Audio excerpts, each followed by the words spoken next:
Cool, we're Cool. rolling. All right. All right. Casey, thanks for being here. Yeah, absolutely. Can you tell me and everyone who you're with and what you do?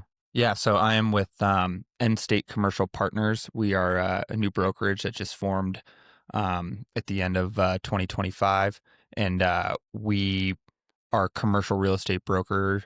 So we represent landlords, tenants, buyers, sellers for anything commercial in nature. So we cover all product types, industrial, retail, multifamily, office, and everything in between. So we really take on an advisory role, making sure people are making the appropriate real estate decisions because it's a lot of times pretty intimidating for business owners. They're juggling everything related to their business, and then they got to make sound, educated real estate decisions. So that's where we step in to make sure that um, it's their decisions that they're making are in line with the market and the best opportunity for their business. So So my buddy Kyle, a good friend of mine, connected us because I was looking at shops and different commercial stuff. He'd given me like a rough overview, but maybe you can tell me the way that all this project information and information on what's available, what's being built. If I understand it right, hopefully you can correct me, it's kind of behind some privacy information, so all this stuff isn't publicly displayed. Is that correct? yeah, well, so theoretically, Montana is a non-disclosure state, so it's harder to get data on things like market lease rates for certain product types and things like that. There's a little bit of a curtain there, especially if like you're coming in from another market. It's hard to get good, reliable data on it. So then all this data, like you guys are helping put this data out there for people to.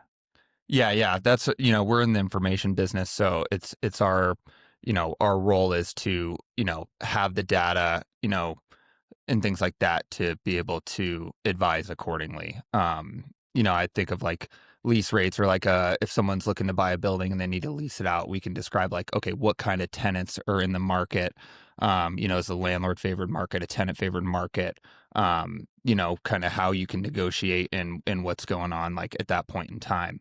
Because over the last 4 years from 2021, 2022 to now, both in multifamily and commercial, it's shifted dramatically from a landlord's market to a tenant's market. There's a huge supply of apartment buildings on the market and a lot of supply across other product types too. That's really shifted in favor of tenants on the negotiation side. So where do you want to start with this? Do you want to, do you want to start with that or how that happened and what like it's 2026 now. Yeah, How yeah, are things looking? yeah. Well, I think we can probably start talking specifically more on the Bozeman multifamily market.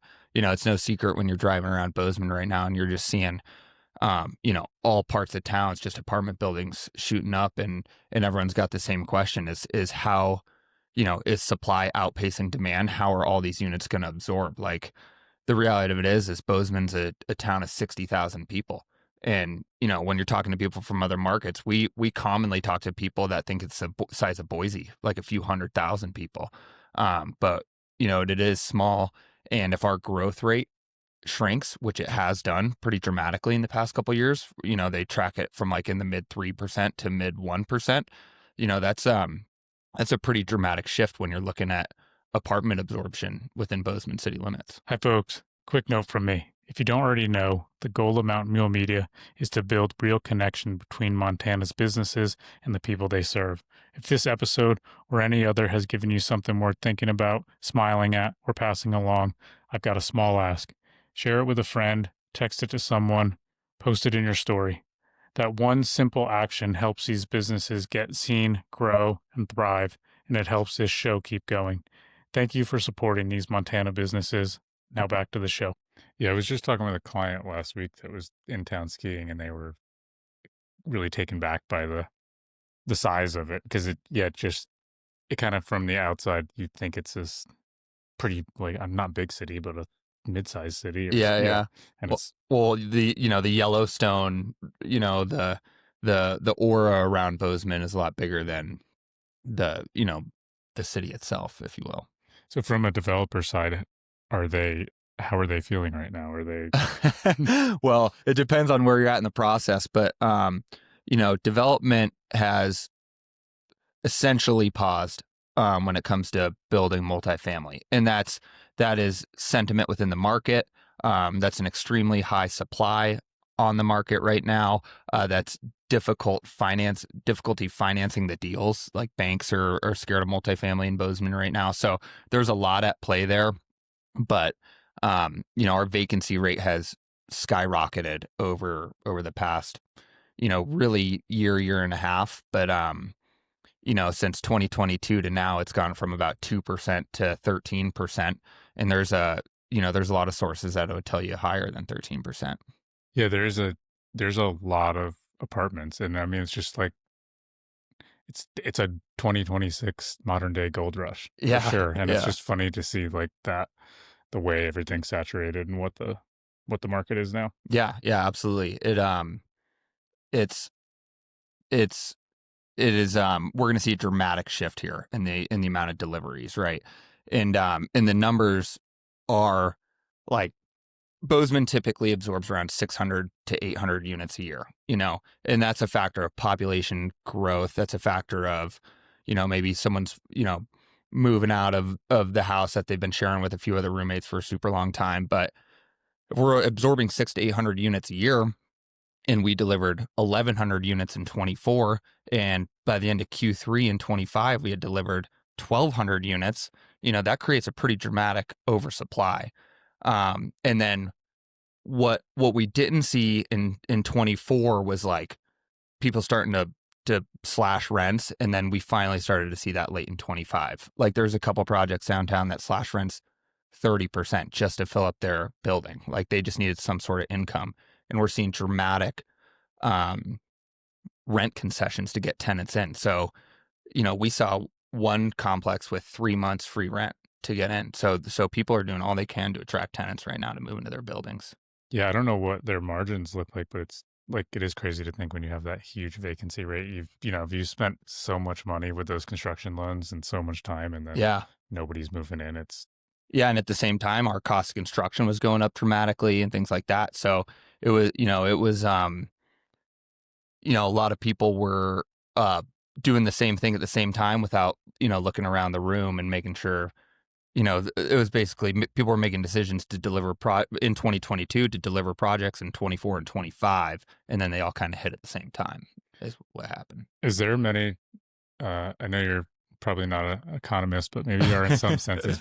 Is there like a thought on what the downstream effect of this is by 2030? Because if you're just someone who's renting a house, you might think, oh, this is great. But like, I mean, what does that do to the market and the community overall? Yeah, Is yeah. there, Well, without a crystal ball, so so supply far outpaced demand right through the end of 2025 and probably um, you know into 26. But we delivered 1,200 units, like I said, by the end of Q3 last year, and then 1,100 units in 24. At the end of Q3 in 25, there was only like 550 units under construction. So I'm talking Bozeman city limits. This is not Greater Bozeman area or Belgrade. But what I'm getting at is our construction pipeline is going to drop off pretty substantially for apartments. And then after that, so projects originally start in planning and then they get put into permitting and then they go under construction, right? So our permitting pipeline only had around 350 units in it. So 550 under construction, 350 in permitting, and then there's 4,700 units sitting in planning right now, or at the end of Q3 in 25. So what I'm getting at is our construction deliveries are going to decrease dramatically, and demand is going to catch up with supply. So, through 26 and 27, I think we're going to see a lot of stabilization in the multifamily market. A healthy vacancy rate is 5%, and that allows people to move into other units and stuff like that. Maybe a landlord wants to get someone out, renovate an old unit, things like that. So that's a healthy vacancy rate, which we anticipate seeing in the next, 12 to 24 months. And then after that, it's kind of up in the air because if there's 4,700 units sitting in planning, what is going to start to get pushed into permitting and then eventually be delivered in the next 3 to 5 years? so those are kind of Are those in planning? Is that kind of pending what the market does? Yeah, and financing. It's pending the market and financing. But there's a couple really large projects in Bozeman that are 500 plus units that, you know, if those get kicked through, um, then our vacancy rate could go up again if they're starting to deliver. And a fun fact is, and this is, these are rough numbers, but I think 50,000 units in Los Angeles sway the vacancy rate 5%, and it's like 300 in Bozeman Oh wow. sway our vacancy rate 5%. So when you're seeing 1,200 units deliver annually, and we're only absorbing 600 to 800 units, like naturally our vacancy rate's gonna jump up quite a bit.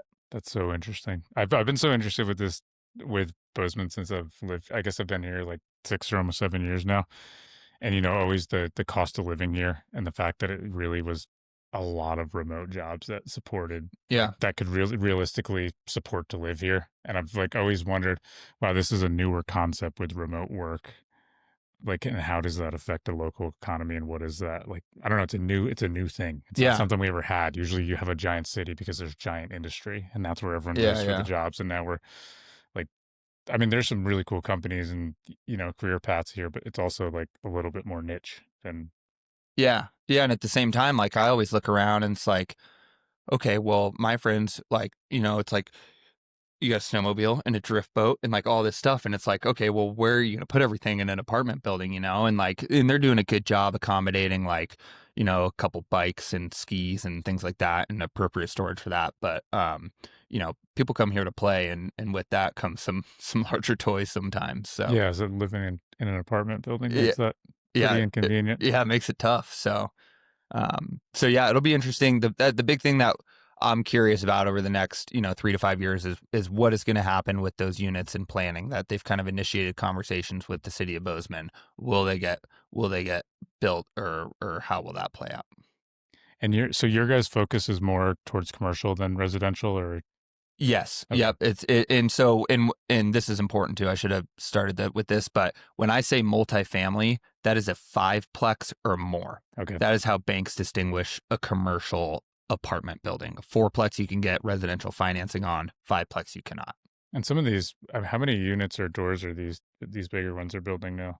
We're seeing anywhere up to like the bigger is probably like I would say the larger ones are 150 plus. There's some in planning with up to 500, but 150 plus very large for our market. And I don't know if you get into this or hear this, but I just kind of hear this in the market that because it had been such a gold rush, say for the last 10 years, that some of the quality of the construction work has gone way down. Because guys are trying to do too much, and there's like you're just charging so much money, and there's so Yeah, much yeah. work. And I wonder, I'm really curious how that'll change the quality in the next 10 years when there becomes a little bit more limited work.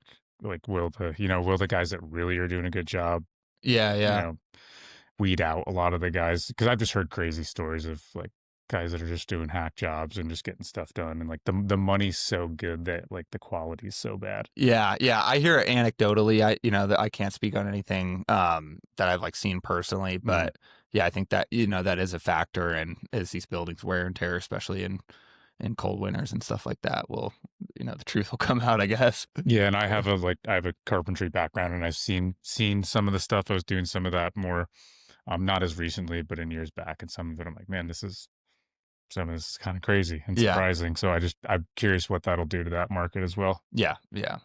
So are you guys are primarily advising commercial? I mean, is this like general to anyone in the market? Or you guys? So it's primarily so first of all, it's data driven decision making, and that's kind of the difference between residential and commercial in nature is it's numbers driven. So we advise business owners and investors typically, and property owners, right? Of like, okay, what are your goals with the building? Is it to buy it, reposition it, fix the leases, and sell it? If you're an owner user, the sentiment's been uh if you're like vacant warehouses right now are in really high demand because the cost to build a warehouse right now is extremely expensive. So if you can buy an existing warehouse that's vacant below the cost of construction, like those have been we've been seeing a lot of action on those, like, in that like 6 to 10,000 square foot range. There's a lot of users that support, the Yellowstone Club, Big Sky Construction, just our robust construction market that need that much space to operate their business. So, And that's specific in this like Gallatin Valley market. yeah, Yeah. yep. And because our cost of construction's extremely high compared to like the Salt Lake City and the Boise's and things like that. Just given our location to get Yep, in our material. labor, Yeah. tough labor market and things like that. So, um, but yeah, I mean, it's like if someone's coming in from, another market and they say, hey, help me analyze this building, we can say, okay, yeah, well, these lease rates are in line with the market, or hey, they're inflated. If a tenant moves out, we question if you could fill it back in at that space, because ultimately the value of the leases dictate the value of the building. If it's a fully leased property, right? So if it's for tenants, and you can get the price per square foot from, $12 to $14 a square foot, that increases the value of the building pretty dramatically, because you're selling it at a capitalization rate at the income that it brings in. So, that'd be like our investor clientele, and then our user clientele. It's usually like, hey, like, well, the city services are here, or this area of town has 3-phase power and this doesn't, things like that are important for business owners to make decisions on. With the the warehouse being a good market for that, what does that look like for business owners that are looking for these buildings to lease or buy? Is it more of a seller's market in that sense? Um, well, we are a low inventory market, right? Like if you said, hey, Casey, can you find me a 10,000 square foot warehouse on the market right now? It'd be like, all right, let's find your 60% solution here, because there's probably only going to be like 2 or 3 to choose from, if that, right? And then if further gets restricted, if you're tied to, okay, do you want Four Corners? Do you want Belgrade? Do you want Bozeman? Things like that. So, it's more of a factor of finding the property that works for the appropriate business owner, just because inventory is so limited. And like I said, the cost of construction is pulling up the value of vacant buildings, right? So if it costs me, $270, $280 a square foot to build a vacant steel frame warehouse right now with like an office build out, then the value of a vacant building that's 10 to 20 years old might go from $200 a square foot to $230, $240 a square foot, because it's priced at a lesser amount than building new, and then people can move in right away, right? That makes sense. Is Bozeman the most desirable or expensive market for these warehouses, or is it more a Belgrade, Four Corners? So it's going to vary by product type. So like, most of our industrial users do prefer the Belgrade area, because of the access to I-90 and Big Sky, and it's a straight shot, things like that. They further prefer access to municipal services. So if they can tie into city sewer and and that's getting hard as it is, because Belgrade, south of I-90 is where the industrial users want to be. It's difficult to find property where you can tie into municipal services. So, it varies, right? Like some people like Four Corners, some people like Belgrade, but typical our industrial users aren't preferring within Bozeman city limits, especially if you're building something. It's much more difficult to get through the city of Bozeman than it is, the county and Belgrade. That's been my experience being in this shop in this location. I'm right off I-90. I'm right by the airport. Like, this couldn't be a better place for a business owner. Oh yeah. It's funny. And I like being around Bozeman, for my personal life, for my home. But I'm like, man, I've got a little bit more appeal to Belgrade and the accessibility to everything. Yeah.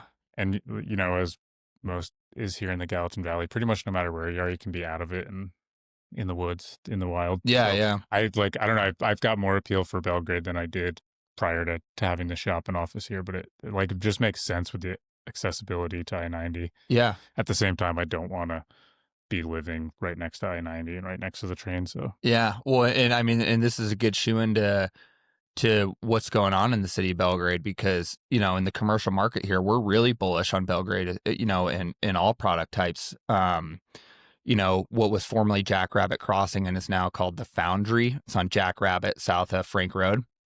is going to change the dynamic of Belgrade dramatically, because that's a Rose Howard anchored, um, they're doing a commercial. They have a commercial element and a residential element. It's a master plan community, so they have Rose Hours grocery anchored, and then users like Le Schwab Tires, Fuel 5 Fitness. They got some high profile quick serve restaurants, things like that. Like along the Jackrabbit corridor is going to be, you know, obviously dramatically change Belgrade and the appeal to it. I think that Albertsons on the north side of I-90 is like one of the busiest grocery stores in Montana, is what I've heard anecdotally. Um, and then you think about developments like West Post, which they've done a great job on, that faces I-90, and you got users like Hyatt coming in, Rivian, Maverick, Tractor Supply. The proof's in the pudding that there's national brands that have a lot of belief in Belgrade. Yeah, and there's I think a new oil like oil place just opened up right there on Jackrabbit. Is it Like Valvoline? a quick, yeah, Valvoline. Oh yeah, we did Yeah. that deal. Yeah. There's a lot. And weren't you saying like Chipotle's coming in and like Yeah, last I heard of yeah. Chipotle, you hear Panda Express and things like that. I'm not 100% sure where that's at, but I know that there will probably be some nice quick serve restaurants in there. I wonder how much you guys hear about this kind of stuff, or if this gets to you. A friend of mine, Austin, was saying this a while ago. He's got like the drive up coffee Yeah, next to Austin Dayton. Yeah, I know and Austin Dayton. he was saying like the thing is, or like, because who doesn't love a small locally owned Montana business? And when all these big apartment buildings come in with these storefronts, that like maybe only those corporate um businesses can afford those. Are those really big entry points for like, for commercial, which we were kind of talking about, for a locally owned business to get into any of those? Is that, and I think the fear is that that changes the whole dynamic of the city ultimately, because now it's all these, Yeah. it's just Starbucks, Chipotle, etc., not a locally owned mom and pop cafe. Yeah, I know, and that's the terror with being in commercial real estate, because I want nothing more for our local businesses to thrive, and I want affordable rent for my friends and things like that. And it's a difficult position trying to preserve uh, the integrity of Bozeman and Belgrade, and like this such a special place in Montana. But the growth is inevitable, and it's going to happen. So you want to be able to support it in a way that you know can preserve the character of Montana. And it's difficult for local businesses to, especially kind of on the retail and restaurant front, to, with how tight our labor market is and how expensive rent is, like it's really difficult for local businesses to make it work, which is, which is an unfortunate, uh, reality in this market. But at the same time, like, local businesses are great tenants, because if their livelihoods depend on keeping a store open, they're awesome, loyal tenants for landlords. And fortunately, we do work with a couple landlords that are willing to overlook the top line rent and support local businesses downtown. We do have a few of those, and they're awesome to work with. Hey folks, Tim here with Mountain Mule. I've got an exciting announcement that 2026, this spring and summer, we are going to start offering park tours through Yellowstone National Park. We're excited to add this to the options of things that we offer. The tours are going to start and end in Bozeman tentatively, but we will expand those options and make them somewhat customizable to the greater Gallatin Valley area. And more of this will continue to develop as we build out the programs. Please visit mountain-mule.com and we'll keep all the updates there. We're excited to be able to offer this to the services that we provide. I didn't completely expect you to have the answer, because I don't. I think of that all the time, and you could ask any of my friends and family. I'm all about the local business Yeah. and shopping local, etc. And I could say like, I don't use Costco and I don't use Amazon, but how many jobs does Costco supply? And how many jobs does Amazon supply even locally here? So Yeah. you could want to just go locally and go to the small shops, and I do try to do that, but also, like the new Amazon fulfillment center may be employing a lot of local people. So it's Yeah, it injects a lot into our yeah, economy, and it's same thing with the Yellowstone Club. The reality of it is they do employ a lot of our Yeah. a lot of labor A and lot. Yeah. If you just think, what it takes to build one house up there, and then you multi-million dollar houses yeah. and facilities, and there's a lot of people employed. So I heard some crazy number a little while ago. I was listening to a podcast with Sam Burns, and they were talking just about like the revenue generated, I think, in Madison County, Oh yeah, yeah. between the, Because it's split up yeah. there. Yeah. And I think between the resort and the club, it's pretty substantial. Oh yeah, yeah.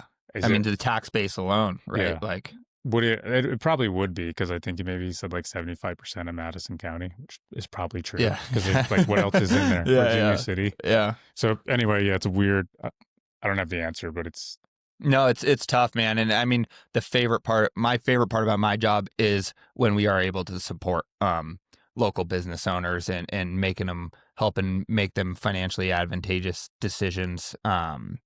We recently did one with a local contractor, right on builders. He was grown out of his warehouse. We helped him. We brought a tenant to him to lease his warehouse so he could simultaneously move out of his warehouse, found a piece of land for him to build a new facility on. And then, that there's some issues with the tenant in his warehouse. So we helped negotiate a lease buyout and then get a new tenant in there, like within 45 days. It happened so, smooth. And I was so excited to be able to help like a local business owner with that.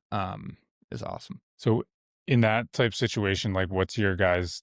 I know you have some sort of advisory role. Yeah. What's like? I guess what role are you guys taking, or what's like? So do you guys advise and then you like charge a percentage, like you charge a rate? How Yeah, like? yeah, it's a percentage of Yep. the total value of the lease, but we usually negotiate the lease terms based on market rent, right? And there's some goals involved with the landlord, right? Like if you're going to sell a building in the next few years, you want to show as much income bringing in from tenants. So, maybe you give them the tenant a couple months free rent out of the gates, but then you have a higher lease rate. So in year 3, you can show a higher income when you go to sell it. So we're just really involved in the negotiation process when it comes to leasing, and then usually an attorney will step in and tighten up the lease and things like that. So, leasing's a major part of our business, though, just because they dictate value of buildings, and people are making big business decisions. Users are making big business decisions based off of leasing a property for a certain amount of time. I think I told you if I had known you sooner, but I negotiated a dollar off square foot at this There you place. go. Yeah, nice. But Tenant market. yeah, and I don't know. Like when I look at it now, I'm like, man, I'm surprised this place was even on the market when it was. Yeah. Not super high stakes, 12-month lease, but Yeah, but if you look at like, the effective lease value over a certain amount of time, having an extra month of vacancy brings down the effective lease value like quite a bit, usually depending on the property. So usually landlords, it's a time thing. You want your property full, and if you can just get some sort of income rather than having it vacant for 2 more months, like that's more beneficial in the long run from an effective lease value standpoint. yeah, too. that does make a lot of sense. So, How about the hotel market? oh man, so so I coach lacrosse in Bozeman. It'll be my year 7 coaching Bozeman. We're club sport. So, I got Bozeman and Gallatin, but, so they wanted to host the state championship here 2 to 3 years ago, and they had to move it to Helena because of hotel prices in Bozeman. So, that's usually mid-May. So maybe there's some graduation or something like that, but nonetheless, we had a serious lack of hotels. I was driving up, and then all of a sudden, similar to our multifamily market, there's a ton of hotels going in the pipeline. Near Bozeman Airport, a few big ones downtown. There's a few by Costco going up, things like that. They just built one on Huffine by Rose Hours, things like that. So, about a year ago, the supply or the potential supply pipeline of hotels was extremely dramatic compared to what our base was, like our existing hotel market. There's a lot of speculation on what will get delivered and what won't get delivered, especially downtown. Like there's a Hilton it's a Canopy. I don't know if it's by Hilton. And there's a couple other niche boutique hotels plan, things like that. And there's a lot of speculation about what will deliver and what won't. Time will tell. But I do know that there's quite a bit that could hit that, we'll see. We'll see how it plays out. Yeah, it's just I mean, the amount that have opened up in the last couple of years is pretty impressive. Oh yeah. Yeah. How many is there on there's a couple off of Baxter. I think it's Baxter that have just recently yeah, there's this one right down the street off of Frank. There's the new one by the airport. Yep. There's a new one, like the new one across Jackrabbit there. Yeah, there's one in Four Corners too now. Yeah, that's like a home too, I think. Yep. Yep. And then they're building an Echo Suites just north on North 7th, but north of I-90, off of Mandeville over there. So yeah, I mean, it'll be interesting, but it'll be nice to see some more affordability with hotels if there's some more competition. I don't know how that'll play out, but it'll be nice to be able to, drive, like, having a state tournament here for lacrosse would be a big revenue generator for our local businesses going out to restaurants and things like that. So it'd be nice to be able to support events like that. Do you guys keep in the loop or know anything of them just trying to? I think the biggest issue, with my business with all these hotels is it's so busy and then the shoulders are so like deep. Yeah, yeah. And, is there much talk of, event centers and different things happening that will sort of help fill those? Because, if you Yeah, had, yeah. say, if you had this tournament in, I don't know, May, well, unless you're near graduation, but there's Yeah, yeah. there's those huge dips. Same thing in the fall, like October, November. Well, it's like going to Big Sky in April. Yeah. There's not much going on up there. Yeah. And I don't know, like, it's crazy what the vacancy of those hotels will be in the slow season. Yeah, yeah, I know. The thing about our job is we're like kind of jack of all trades, master of none, because we are a small market. We have to be pretty dialed in all of the product types. Like if you go to a Salt Lake City or a Denver, like someone in my position might just do tenant rep industrial, or land, or I sell apartment buildings, where we have to do a little bit of everything because of our small market. I don't know the ins and outs of the hotel when it comes to that, like the vacancies and things like that. But there are some rumored convention centers. I don't think anything set in stone, but I do hear a lot of murmurings about it in both Belgrade and in Bozeman. Yeah. I guess the last thing I heard was something where the Kmart used to be. Not, Oh yeah, yeah. And I don't know, that's definitely going to be a development and worth noting on. So the south, um, it's the southeast corner of Oak and 7th. That's all leased ground, but that is slated to be a pretty large scale commercial development. I know that they're trying to attract some pretty high end retailers. I've heard of hospitality in it. I undetermined. I actually talked to someone involved with it yesterday. They're optimistic about it, and but don't quite have a timeline or any like users that are definite in that. So, but when you look at some big developments that are worth noting, that the 7th and Oak one, the mall redevelopment. I think I heard 100 million plus reinvested into the mall. You got, I think it's St. Vincent Health in there, Sephora, Lululemon moved from Main Street over there, Whole Foods. Like, that's a pretty big move for the mall that I'm really excited about. It's much more attractive now. And then you got another one called Urban Farms on Huffine. They're just starting to put in the civil infrastructure on that. It's past Ferguson Farms when you're okay. going to Four Corners. Anyway, I don't think they have any like definite users on that yet, but that'll be a good development for Bozeman. It's interesting seeing our retail vacancy rate has been the lowest vacancy rate amongst all product types over the past few years, and now it seems like we could potentially have a lot of retail coming online. So we're kind of diligently watching how that will play out. I remember years ago, I'd like heard some local or someone complaining that Lululemon, when it was downtown, that used to be a dive bar. Oh, did it? Yeah, so it's funny, but yeah, I don't know. It seems like they did a nice job with the way that mall is set up Oh now. yeah. The conventional mall setup is very outdated and but that's, I don't know, it's nice. Yeah, no, they did a great job, and what was in need of a facelift for kind of a gateway into Bozeman. Yeah. I'm really excited about it. When I used to go, like, as not too often, but when I'd go to that mall, it was like a step back in time. Yeah, for sure. But then I wwent to the Bay. Have you ever been to the Bay in the No, mall? but It's so good. that's what I hear from so many Yeah, people. So it's been closed for a long time, but the Bay's killer. do you want to, should we try, do you want to pull up any of these things or Yeah, talk about let's do any of it. this? Yeah, Let's see how this works. Bear with us if anyone's watching. We're going to pull some of this up on the screen. But you got some pretty cool. Is that the, that's Belgrade. That's Belgrade. tell me which one of it. That should be multifamily. I think it's. Yeah, let's hit on multifamily first. So, easily the most questions I get are usually around our Bozeman multifamily market, just because it gets a lot of eyes on it with all the supply. That one's Belgrade, but we'll start with Belgrade.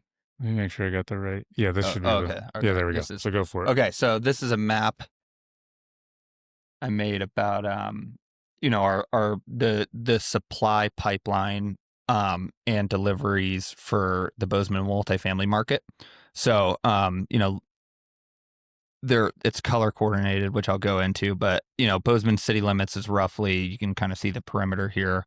That's everything supported by Bozeman infrastructure that's zoned and goes through the Bozeman planning district. So, it's no secret if you drive out South 19th that you're going to see a ton of units, right?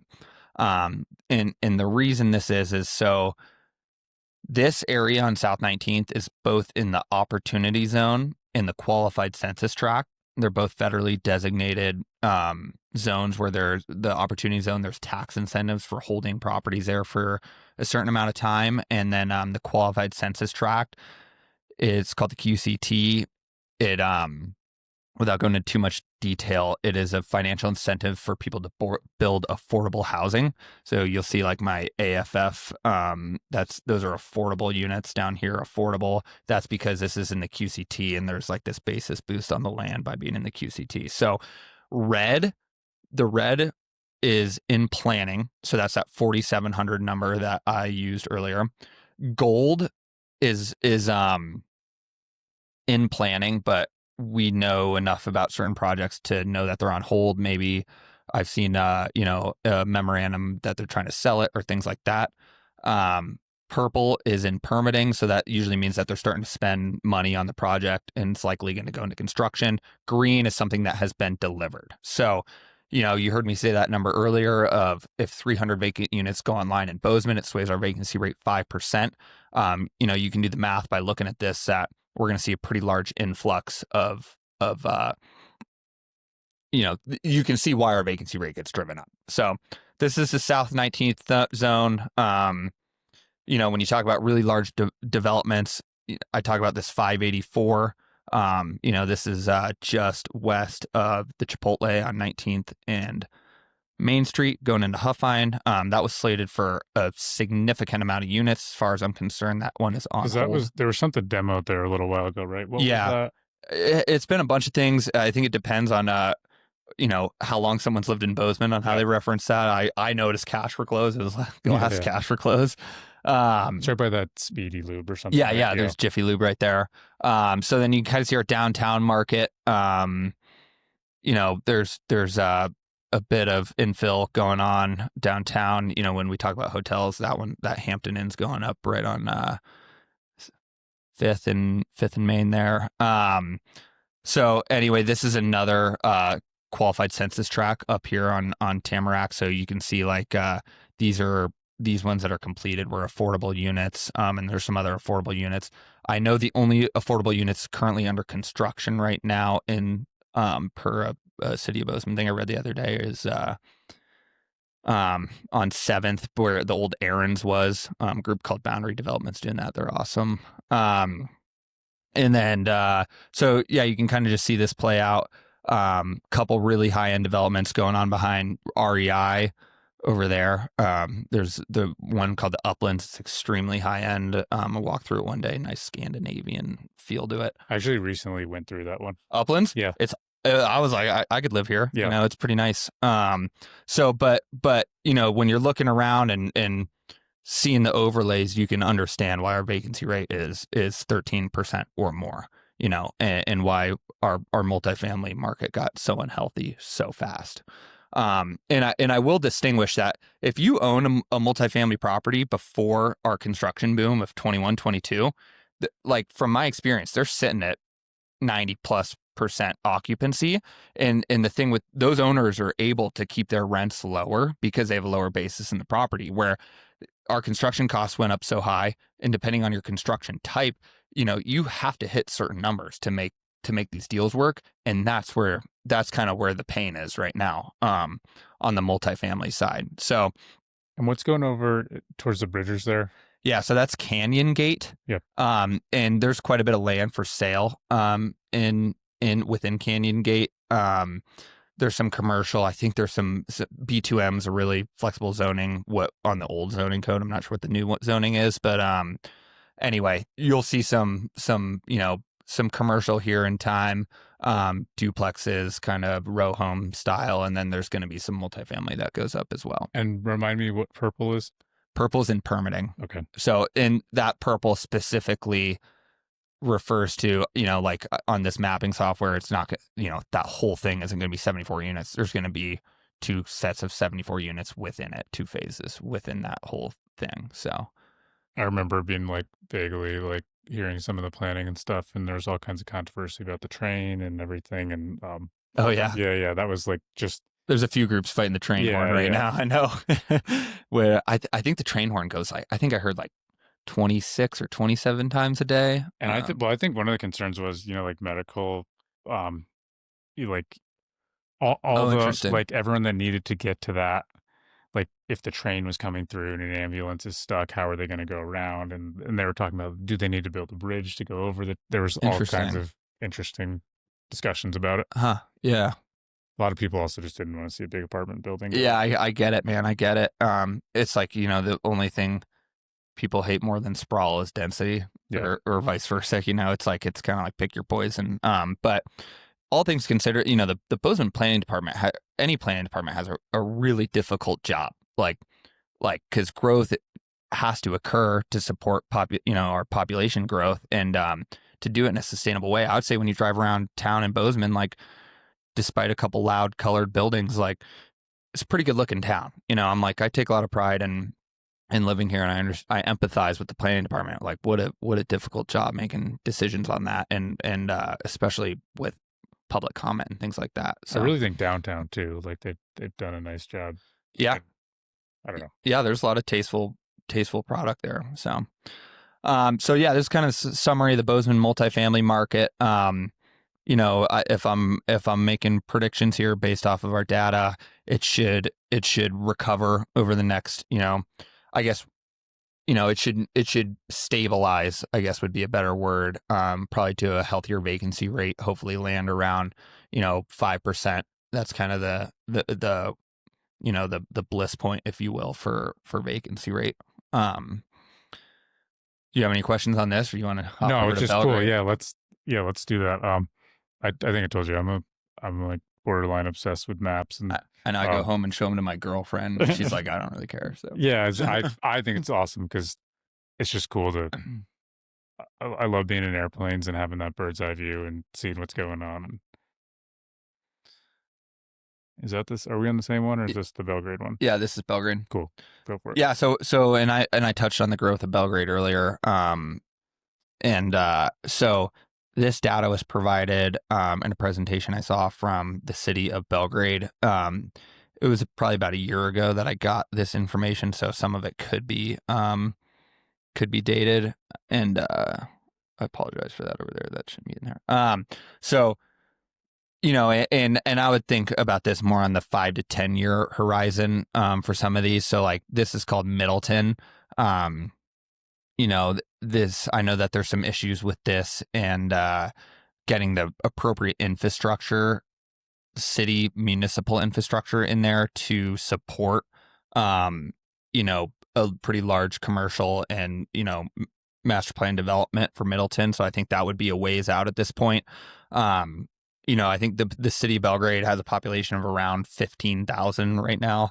And I've seen projections where they have it up to bigger than Butte in the mid 30,000s, in the foreseeable future. I don't know the timeline on that, but if all of the units in this map came to fruition, it would support a population base of 35,000. So, and now there's going to be the commercial to support that as well. So, I mentioned the Foundry earlier. This is when it was Jackrabbit Crossing, but you got your Amazon fulfillment center up there, Valvoline, like you said, HD Fowler Plumbing's going in here, Les Schwab Tires, things like that. A very big healthcare group bought a few lots in here. So, this development alone is going to change the dynamic of Belgrade and the Jackrabbit corridor. So, same with West Post, pretty big residential component, up to 1,500 units, and a pretty large and attractive commercial element to it. A lot of land. I think there's still some lots unspoken for, but you're seeing Rivian up, Hyatt up. I just drove by it on the way here. And then, I think one of these might even be for sale, but you just see the enormous amount of potential building that could go on in Belgrade. I know Belgrade, when I got this information, they had annexed like 1,800 acres into the city of Belgrade. I think Bozeman is a very, very small fraction of that number. So you can see how Belgrade is bullish on growth. And developers, anecdotally, I'm hearing that it's much easier to get projects through Belgrade than it is Bozeman. So developers like Belgrade for a lot of reasons, but growth being one of them for sure. I know you were talking about that Albertsons, that Rose Hours is going to be huge. The proximity to everything between Big Sky and Bozeman, and I don't know how much that will affect that Albertsons, but I think that grocery store will do very well. Yeah, well, and I can just say personally here that going on the north side of I-90 in Belgrade on that exit, it's a little bit of a mess, so if there's a way to avoid that and stay on the south side like that makes life quite a bit easier. So I could see that Rose Hours being, that being a pretty significant, especially when you factor in all the commuters going to Four Corners and Big Sky every day from Belgrade. Yeah, anyone that's got stuck, with that train coming through. Oh yeah, and the school zone, it's almost surprising. And I know it's very subjective, your definition of traffic. Yeah, yeah, totally. But given Montana and what we're generally used to, you're like, yeah, there can be a considerable wait sometimes. Yeah, I know, right? And it's funny because, like you said, like I grew up in Salt Lake. I'll go home and have to drive 25 minutes, and it's not that bad. But for some reason, driving 25 minutes across town in Bozeman just feels a lot farther. So, but all things considered, we got it pretty good here. It's hard to be 30 minutes or more away from the airport and things like that. So, yeah. We're pretty fortunate here. I appreciate you bringing this and sharing it, because I think this is so cool just to have a bird's eye view of what's going on, and it's cool what you guys are doing. Oh yeah, man. I'll bump that off. Cool. Cool, man. So yeah, like I'm very cool what you guys are doing.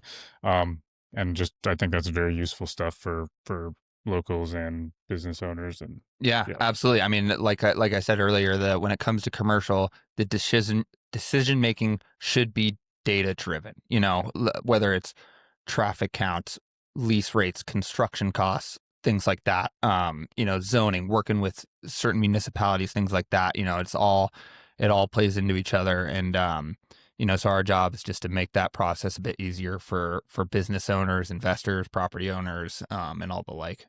Cool. So. And I don't know how much time you got, but how'd you get into this? I got a lot of time, man. Man, I don't even know. I like being in sales. I like, like the cool thing about real estate is everybody's in real estate, right? Like whether you're a renter, you're a homeowner, business owner, things like that. Like everybody's involved with real estate. It's tangible. You can see it. It's creative. It combines a lot of disciplines into one, right? So just the process of creating or watching a piece of land get turned into a beautiful development that supports the community, things like that. Like I think that is my true attraction to real estate, and then kind of being able to every day is different in the sense of, okay, is it a developer that you're working with? Is it a user? Like, eventually I want to be able to develop things myself and things like that. And it just combines such a wide skill set. And really engaging with the community is like unbelievable. Like you, I get to talk to business owners and innovators, that or live in Bozeman, and it's such a cool place to, you know, the construction industry is amazing here. Like the houses people are building up in Big Sky, like in around town, are just unbelievable. And being able to connect with the community on that level, understand what people are doing, is just like so unique day to day. And I have a strong attraction to engaging with the community on that level. Is a lot of this a lot of this information, like, do you guys put this somewhere that it's publicly available? No, we're going to be working on it now that we started Endstate commercial partners. We're going to try to make our data a lot more accessible to people. But no, it's kind of takes a while to compile and things like that. And as much as I love making maps, it takes a little bit of effort to get all that together. So no, we do want to make data a lot more accessible. We want people to be making good real estate decisions around town. No matter how you are, but no, we'll be working on that. I'll keep you posted. Right on, cool. So. Yeah, if you get links later, I can like put them in the description. All right, awesome. And you said Salt Lake. How'd you end up in Bozeman? Oh man, so I grew up in Salt Lake. And then I went to New Jersey for school. I played lacrosse at Rutgers University, and then I wanted to get back, and I wanted to move to somewhere similar to Salt Lake that wasn't Salt Lake, where I could coach lacrosse and had a big enough economy to kind of support something. So like Jackson Hole was too small, but so anyway, I got in touch with the lacrosse community here, and I had some pretty awesome influential parents like help me get out here and get my feet under me. And so it was kind of centered around lacrosse and skiing, and then the career followed. But looking back, I wouldn't change a thing, and I've been really fortunate to be involved with the lacrosse community here and the real estate community, and they kind of have played off of each other a little bit too. So tell me more about the lacrosse, because I don't know a lot about lacrosse. But, oh man, it's a cool sport, like from an observational standpoint. yeah. So it's funny. So it's club sport in the state of Montana, right? So traditionally, there's been like 6 or 7 teams. There's Kalispell-based teams, one varsity team. There are 2 Helena teams, a Billings team, a Missoula team, and a Bozeman team, right? So I always joke around when I go back east and talk to my old college buddies. The closest high school we play is 90 minutes away.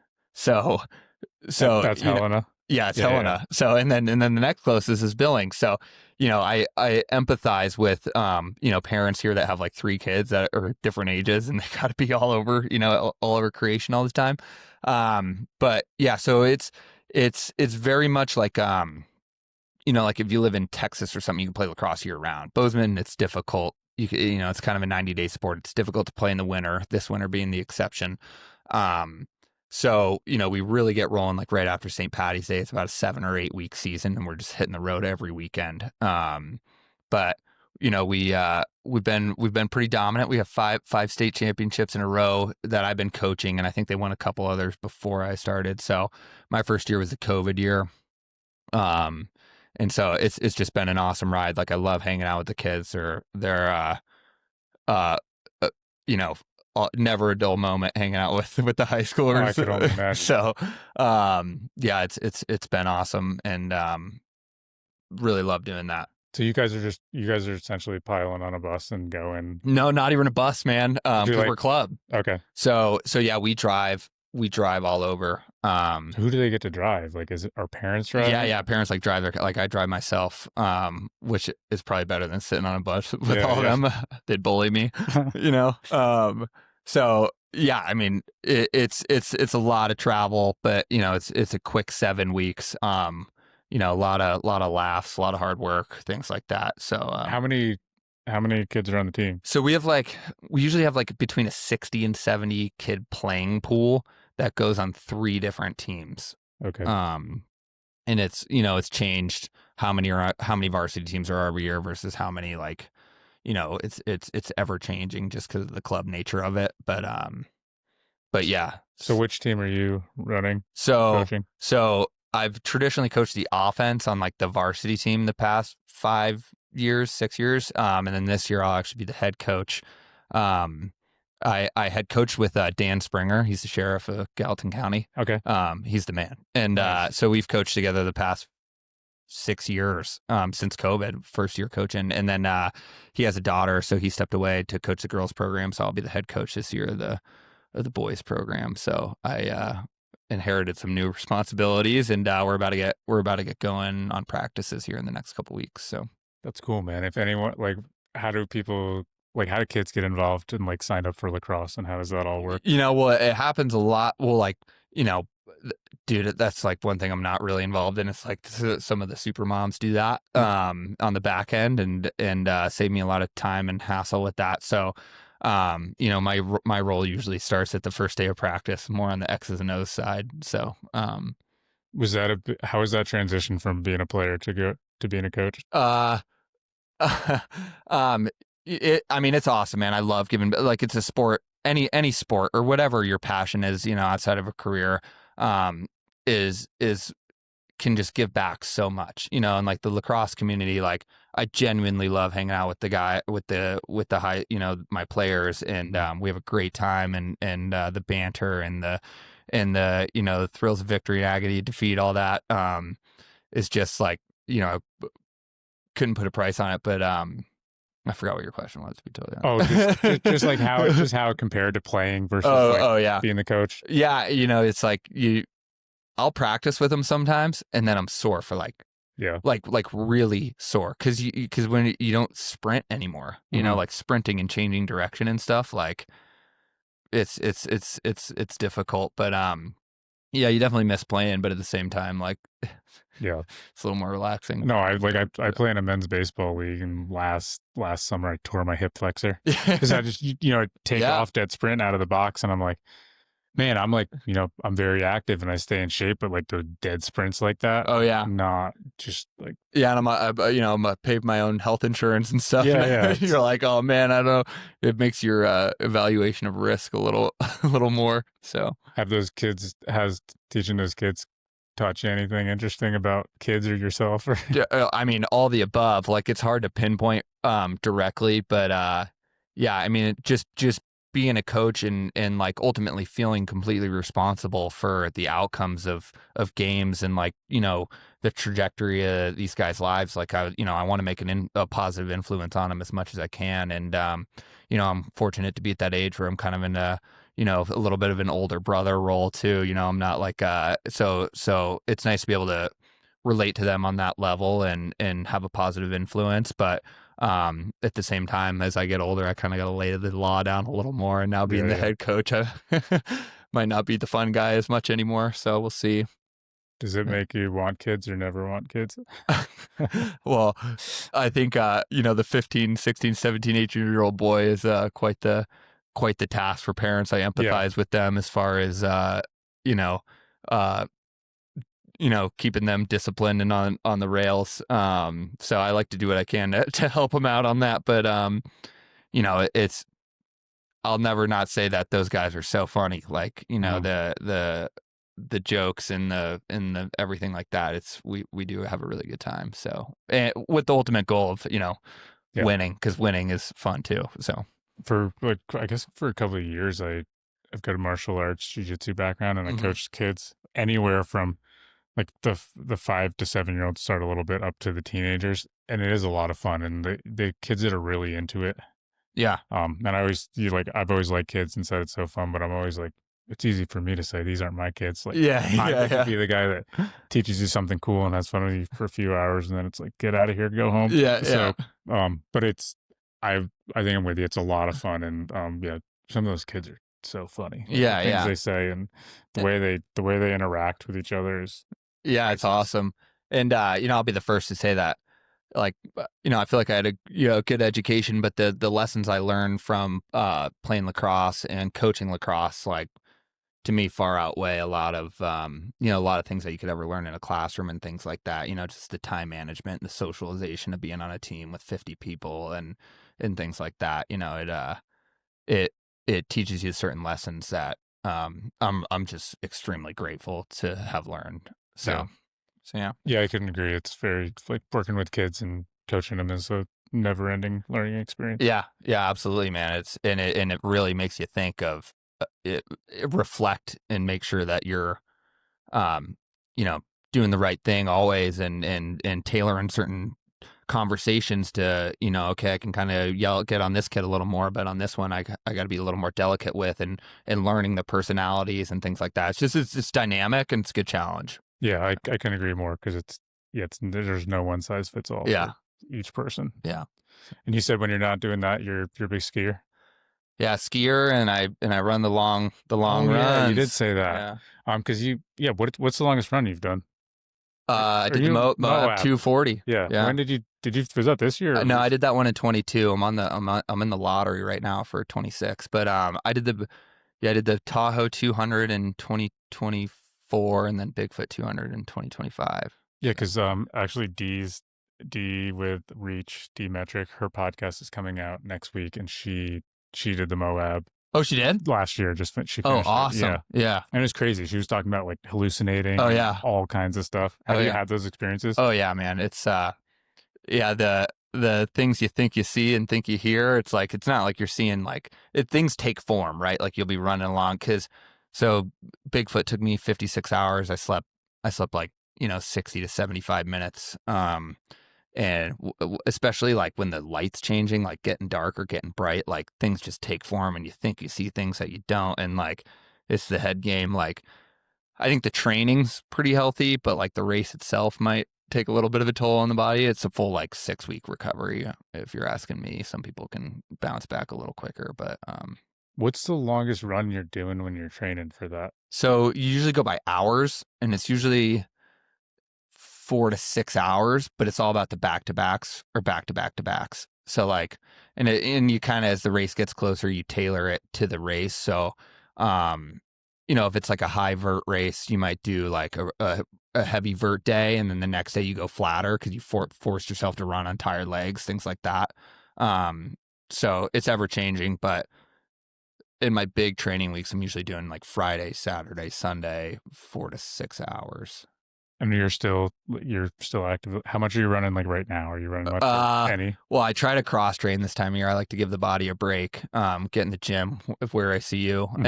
And, and then, if I can go cross country ski tour and things like that, even just going up to Bridger Bowl, give the body a little break on running. And then when the sun starts coming out a little more, because as much as I want to go hit like the Foothills Trail when it's 20 degrees and Yeah. icy, I'll just wait my turn for the spring. So, but it provides some balance, and things like that. So, Where did the desire or itch to do this come dude, I think from? it goes back to lacrosse. When I played in a college lacrosse program where we'd be practicing, whether that's probably like whether it's film, lifting, practice, yoga, whatever it is, for 4 to 5 hours a day, and then you graduate, and then poof, it's gone, and you have this void that you got to fill. And I think in a natural way that I like to test the limits, it started with could I do a 50 miler, could I do a 100 miler, and then it's like, all right, well, where's the limit here? And I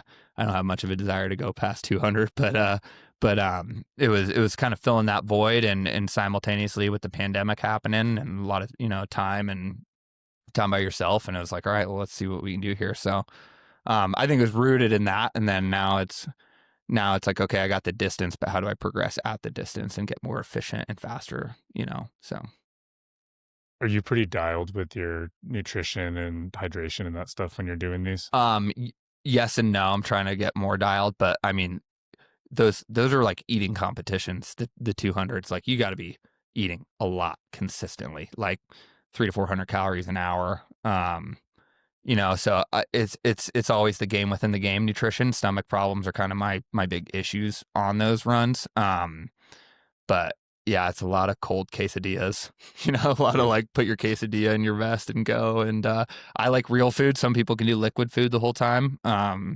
It's to each their own, but yeah, the nutrition is, but that's what's kind of nice about it too, is it keeps you sharp, it keeps you focused. So like, cause if you got trained for 4 to 6 months, like it provides a lot of structure around your life, and I'd argue makes me better at my job and my career and things like that too. So So what is that? What have these things taught you? Like, what's a 200-mile race taught you about yourself? And Yeah, I mean, it's the discipline of training, and the perseverance, and when you think you're at your limit, you're not, and and things like that. Like it's there's a lot of lessons, but believing in yourself and betting on yourself, and things like that. I think that kind of corresponds to entrepreneurship in a lot of ways, and waking up and earning it on a day-to-day basis. We're sole commission entrepreneurs theoretically, and we gotta wake up and be on it every day. And so having the structure of running